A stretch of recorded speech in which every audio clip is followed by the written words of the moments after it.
So बेटा moving to exercise 4.3 question number 3 another important question है बेटा।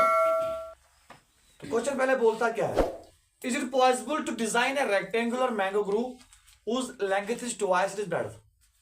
क्वेश्चन जरा समझ लेना बेटा क्या बोलता है, क्या हम एक रेक्टेंगुलर मैंगो ग्रो बना सकते हैं, रेक्टेंगुलर मैंगो ग्रो। अब ऐसे समझो एक रेक्टेंगुलर पार्क हम बना सकते हैं। Yes sir. सिंपल में हम ये कहेंगे क्या हम एक रेक्टेंगुलर पार्क बना सकते हैं, A B C D. Condition क्या है, क्या रेक्टेंगुलर पार्क बना सकते हैं, कंडीशन क्या है, जिसकी लेंथ क्या है ट्वाइस इट इज ब्रेडथ। इसकी लेंथ क्या होनी चाहिए ट्वाइस, यानी जो इसकी ब्रेडथ है उससे दो। अगर इसकी ब्रेडथ ये है ना बेटा, अगर फॉर एग्जांपल सॉरी अगर आपके पास बेटा ये है एक्स एक्स इसकी ब्रेडथ, यस सर। अगर इसकी ब्रेडथ क्या है एक्स, तो लेंथ क्या बन जाएगी, X। भाई कंडीशन बोलता है कि ट्वाइस इट इज ब्रेडथ। और इसका एरिया जो है इस रेक्टेंगुलर पार्क का एरिया जो है that is equal to 800 metre square. क्या ऐसी रेक्टेंगल बना सकते हैं, क्या हम ऐसी रेक्टेंगल बना सकते हैं जिसमें ब्रेडथ कितनी होगी बेटा, ब्रेडथ जो आएगी एक्स जिसमें लेंथ ब्रेडथ से ट्वाइस होगी, yes sir. 2 times breadth, yes sir. और उसका एरिया कितना होना चाहिए 800 मीटर स्क्वायर। 800 metre square. अगर बना सकते हैं तो फिर जरा उसकी लेंथ और ब्रेडथ बताओ। ब्रेडथ बोलो, लेंथ कितनी होगी और ब्रेडथ क्या होगी। तो फिलहाल हम सपोज करेंगे कि हाँ पॉसिबल है, हाँ सर। हम सॉल्यूशन में ये सपोज करेंगे yes it is possible, and अगर ये पॉसिबल है तो मैं लूंगा let breadth let breadth of a rectangular mango grew be what x। breadth क्या रखी बेटा आपने X। और अगर breadth x है therefore length बन जाएगी 2x। therefore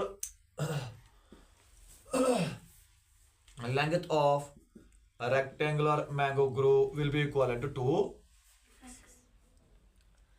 this is okay। Yes sir.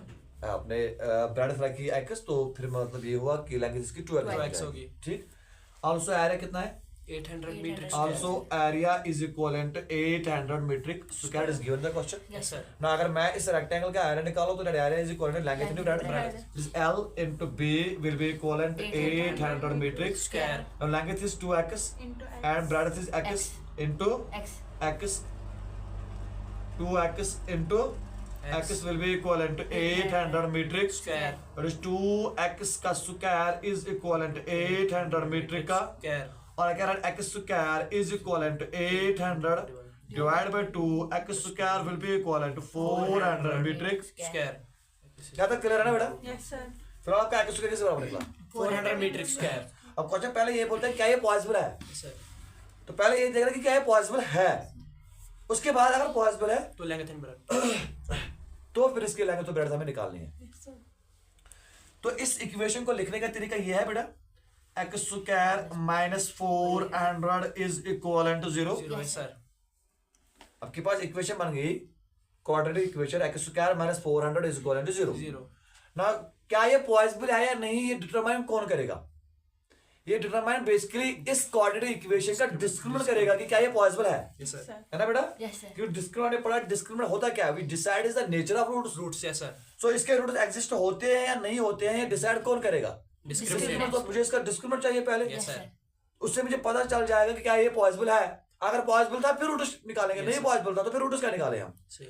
So decide करने के लिए मैं पहले सीधे क्या जाऊंगा इसके डिस्क्रिमिनेंट पे। डिस्क्रिमिनेट। और इस quadratic equation and x square minus 400 को मैं कंपेयर करूंगा किसके साथ, with the general form of the quadratic equation x square plus bx plus c. अब इसको कंपेयर करने के बाद मुझे आप बोलो हियर ए इज इक्वल आपका a का वैल्यू क्या होगा, 1। It is 1। Yes sir. b is the coefficient of x, क्या यहाँ पे x है, नो सर। सो b का वैल्यू क्या आएगा Zero। 0, b will be equal to 0 and c का वैल्यू कितना है बेटा, minus 400। It is -400। 100। Is it correct, yes sir. आगे बढ़े, ध्यान दो बेटा। देयरफॉर डिस्क्रिमिनेंट जो होता है b स्क्वायर माइनस 4a, सी। ठीक। So d will be equal to b square is 0 का square, yes sir. Leave it minus 4a के बदले आएगा 1 एंड c के बदले आएगा -400। Yes sir. So d will be equal to minus minus plus 4 0 0 0 4 4 16। 16। तो आपका डिस्क्रिमिनेंट क्या आ गया 16 और क्या आ गया पॉजिटिव। Yes, sir. सो हम यही पे लिख सकते हैं हाँ now it is possible therefore it Is is possible. Possible. अभी तो क्वेश्चन यही था, इसी का आंसर बोला था हमें, Yes, sir. है ना। Yes, sir. फिलहाल क्वेश्चन ये था कि क्या ये पॉसिबल Possible है, है। तो पॉसिबल तो है। Yes, sir. अब ये पॉसिबल है, अब इसके रूट चाहिए। Now we need the roots of this quadratic equation. ठीक है ना बेटा, तो कैसे करेंगे इसको, कैसे लिखा बेटा, Yes, sir. ध्यान दो बेटा, ये आपने लिखा होगा तो अब कैसे निकालेंगे, by applying that quadratic formula. Yes, sir. Therefore, by applying that quadratic formula, which is x is given, therefore x will be equivalent to minus b plus minus root of b square minus 4ac divided by 2. A. x will be equivalent to minus b के बदले 0 आएगा बेटा, 0, yes, sir. Plus Minus. Minus root of b square minus 4ac हमने निकाला है 1600 बेटा, Yes, sir. Divide by 2a के बदले बेटा क्या है आपका 1। So x will be equivalent to, देखो ये तो हो गया 0, तो कहना है प्लस माइनस रूट ऑफ 1600 कितना आएगा 40। क्या आएगा बेटा 40. डिवाइड बाय 2 वन जा, तो इसका मतलब x will be equivalent to plus 40 divide by 2 Yes, sir. और Minus. x will be equivalent to minus 40 divide by 2। तो यहाँ पे 20 निकलेगा, x will be equivalent to 20 और यहाँ पे क्या निकलेगा x will be equivalent to Minus minus 20. Now Reject we reject minus this value, Yes, sir. we reject x equal to minus 20 because it is actually the breadth. Breadth x cannot क्या है, be- breadth है, तो breadth cannot be negative. Yes, sir. So x equivalent to minus 20 is Rejected. rejected, तो फिर x का value क्या है 20. तो therefore x जो आपका है जो एक्चुअली breadth है इसकी है ना, Yes, sir. Brother. तो breadth इस rectangle की क्या बन गई x which is equivalent to 20 Yes, sir. और जो इसकी length है बेटा 2 into- length is equivalent to 2 into x, that is 2 into 20 and we get it as 40. 40। तो breadth क्या आ गई बेटा 40. 40। सो पॉसिबल पहले हमें डिटरमाइन किया कि पॉसिबल है, हाँ पॉसिबल था। अब जो पॉसिबल था उसके बाद मैंने इसकी लेंथ और Brother निकाल दी. ब्रेडथ निकाली।